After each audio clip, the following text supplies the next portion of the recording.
உனக்கு நான் எனக்கு நீ என்று பேசுவது எல்லாம் அன்பின் வரிகள். யாருக்காகவும் யாருமில்லை என்று பேசுவது அனுபவத்தின் வரிகள்.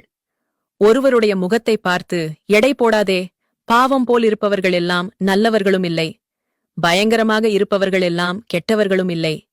பழகிப்பார், பின்னர் புரிந்து கொள்வாய். உண்மையில் மனிதர்களால் தர முடியாத ஆறுதலை ஒரு மணி நேர தனிமை தந்துவிடும். எனவே தனிமையில் இருக்கவும் கற்றுக்கொள்ளுங்கள்.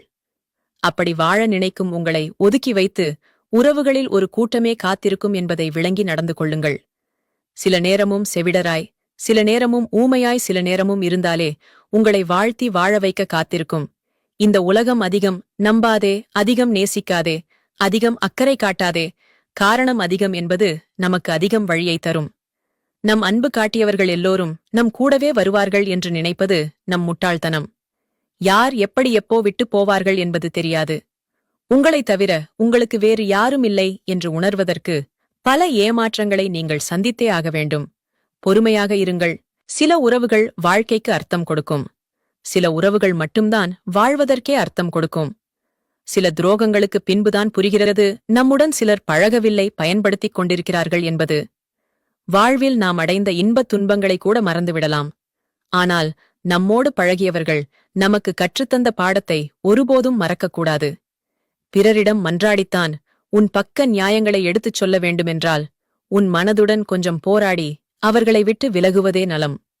பிறர் உங்களை புறக்கணிப்பதைக் கண்டு மனம் தளராதீர்கள். பறவைகளின் புறக்கணிப்பில்தான் அதன் குஞ்சுகள், சிறகுகள் விரிந்து பறக்கும். ஒருவர் மனம் திறந்து பேசுகிறார் என்றால் மகிழ்ச்சிகள் குறைவாகவும் இழந்தவைகள் அதிகமாகவும் இருக்கும். பேசிப் பேசியே வெல்வதும் பேசாமல் கொள்வதும் பிடித்தவர்களால் மட்டுமே பிழையின்றி செய்ய முடியும். நாக்கின் குணத்தை கண்ணுக்கு கொடுத்திருந்தால் கசப்பான அன்பைக் கண்டவுடன் விலக எளிதாக இருந்திருக்கும். தனியாக நடக்க தயாராக இருங்கள். உங்களுடன் தொடங்கும் பலர் நீங்கள் முடிக்கும்போது உங்களுடன் இருக்க மாட்டார்கள். உண்மையாக இருக்கிறேன் என்று ஊமையாக இருந்து விடாதே, மதிக்க மாட்டார்கள், மிதித்து விடுவார்கள்.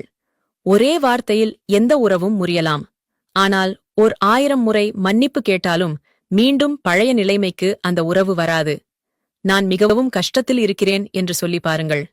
அடிக்கடி அக்கறையோடு தொடர்பு கொள்பவர்களின் எண்ணிக்கை சற்றே குறைய ஆரம்பித்துவிடும். உள்ளங்கையில் தாங்கும் உறவு வேண்டாம். உள்ளத்தை நோகடிக்காத உறவாக இருந்தாலே போதும். சிலவற்றை நமக்கு கற்றுத்தருவது நம் வாழும் வாழ்க்கை அல்ல, நாம் அதிகம் நேசித்த உறவுகள்தான். ஒட்டாத உறவுகளை நம்பி உடைந்து போகாதே. உண்மையாய் உன்னை நேசித்திருந்தால் உன்னை உதாசீனப்படுத்தி சென்றிருக்க மாட்டார்கள். கவலையை விட்டு தள்ளு, தனியாக வந்தோம், தனியாகத்தான் போய் சேரப்போகிறோம். இடையில் வந்தவர்கள் இடையிலேயே பிரிகிறார்கள் என்று மனதை தேற்றிக்கொள்.